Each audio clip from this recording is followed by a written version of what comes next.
जय श्री राम दोस्तों। मूल रामायण श्री राम के राज्याभिषेक के साथ समाप्त हो गई थी।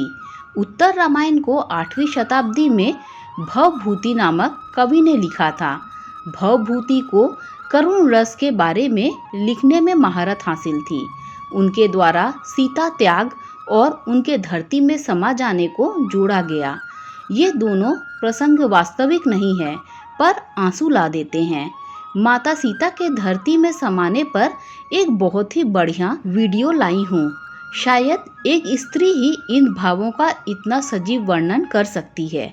सीता अपराधिनी बनी खड़ी थी। स्वयं अपने राम की सभा में राम प्रिया अपराधिनी बनी खड़ी थी। उस अपराध की जो उन्होंने कभी किया ही नहीं। असंख्य नेत्र उनको शूल से चुभ रहे थे, किंतु वो कमल नयन धरती पर ही गड़े रही। वो उठती भी तो किसके लिए?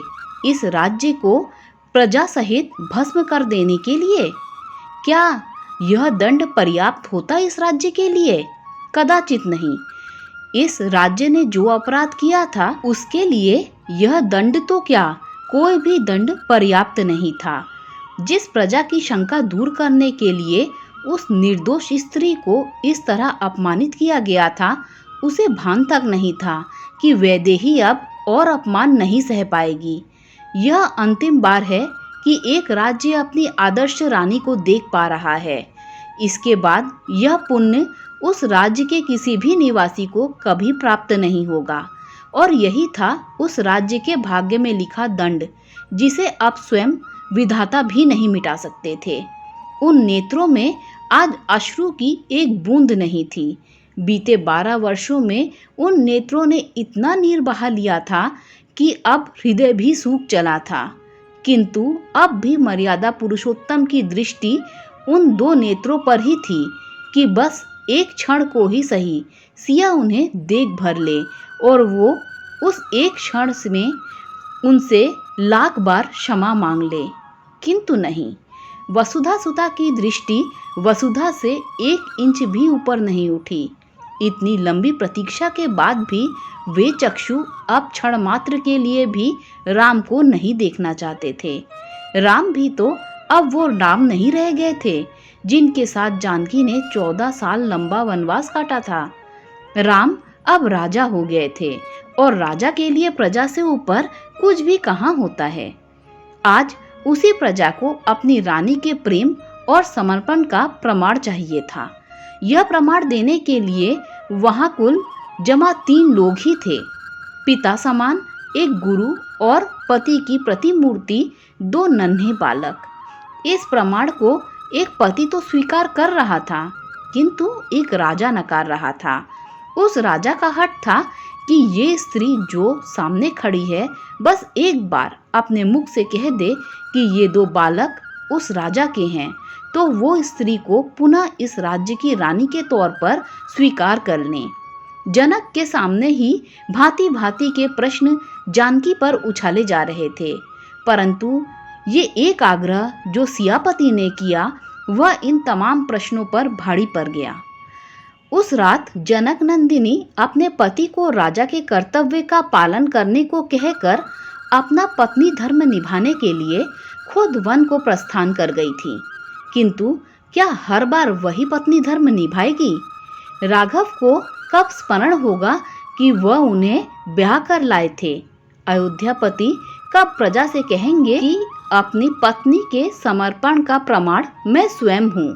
श्रीपति को कब अपने पति धर्म का भान होगा? सिया को इस बात का लेश मात्र दुख नहीं था कि इसी सभा में उनका पूरा परिवार चुप बैठा है। उनको तो इस बात की पीड़ा थी कि इस सभा के सभापति तक उनसे उनकी पवित्रता का प्रमाण मांग रहे हैं। यदि उनका हठ है तो मेरा भी है कि मैं अपने पक्ष में एक शब्द भी नहीं बोलूंगी। जो अपराध मैंने किया ही नहीं उसका स्पष्टीकरण मैं क्यों दूं? मैं इस सभा में ही क्यों खड़ी रहूं? मेरा अब यहाँ काम ही क्या है?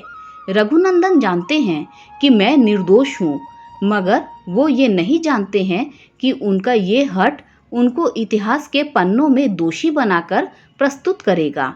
सृष्टि के रहने तक वो मर्यादा पुरुषोत्तम कहलाएंगे, मगर पति धर्म न निभाने का लांछन उनके मस्तक से कभी नहीं मिटेगा। उफ रघुबीर, आप ये क्या कर बैठे? अचानक वो नेत्र ऊपर उठे जैसे दामिनी चमक उठी हो। राम, जो इस क्षण की प्रतीक्षा कब से कर रहे थे, उन नेत्रों पर दृष्टि पड़ते ही जड़वत हो गए। ये वो नेत्र नहीं थे, ये तो किसी अपरिचित के नेत्र लगते थे। इनमें उनके लिए प्रेम का अंश मात्र नहीं था। सीता के कुछ बोलने से पहले ही राम को अपनी भूल की अनुमति हो चुकी थी। वह जान चुके थे कि अब वो चाहकर भी कुछ नहीं कर सकते। उनसे वो अपराध हो गया जिसका दंड उन्हें जीवन भर भुगतना होगा। सीता के होंठ हिले और पूरी सभा को सन्न कर दिए। हे स्थिरा, यदि मैं स्थिर मन, वचन और कर्म से केवल राघव को समर्पित हूँ तो प्रकट हो। हे निश्चला, यदि रघुनाथ के प्रति मेरा प्रेम अचल है तो प्रकट हो। हे रत्न गर्भा, यदि मेरे गर्भ से आए ये 2 रत्न अपने पिता के समक्ष खड़े हैं तो प्रकट हो। हे क्षमा, यदि मेरे आचार विचार में रंच मात्र भी दोष नहीं है तो प्रकट हो। हे वसुंधरा, यदि आपकी ही भांति मेरा पत्नी व्रत अटल है तो प्रकट हो। प्रकट हो माँ, और मुझे अपनी गोद में समा लो। पूरी सभा इस गर्जना से कंपित हो उठी। अयोध्या पर मंडराते काले बादल और घने होते जा रहे थे। भूमिजा के पैरों तले धरती सरकने लगी थी। रघुनंदन अपने सिंहासन से उठ चुके थे, किंतु अब बहुत विलंब हो चुका था। अपने नाग सिंहासन पर बैठी धरित्री उस सभा में प्रकट हो चुकी थी। उन्होंने अपनी बाहें फैलाई और जनक तनया से कहा, मेरे पास आओ पुत्री। इस संसार में तुम्हारी भूमिका अब खत्म हुई। इससे अधिक कष्ट सहने की अब न तो तुमको आवश्यकता है और ना ही मेरी अनुमति। सामने माँ वसुधा को देखकर सीता की सूनी और सूखी आंखों से अब आंसू फूट पड़े थे। माँ की गोद में अब वो निष्कलंक और निष्पाप बालिका की तरह जाकर बैठ गई। धीरे धीरे उनका सिंहासन धरती में समा गया। इस बीच सीता ने एक बार भी दृष्टि उठाकर रघुपति को नहीं देखा था। राम ने रामप्रिया के साथ जो अपराध किया था, उसके लिए इससे कठोर दंड क्या ही होता। राम के भाग्य की परिणति लिखी जा चुकी थी, जिससे स्वयं सीता ने उनके मस्तक पर उकेरा था। जय सिया राम। दोस्तों, अगर आपको ये वीडियो अच्छी लगी हो तो लाइक, शेयर, सब्सक्राइब कीजिए। Thanks for watching this video. जय श्री राम, जय सिया माता की।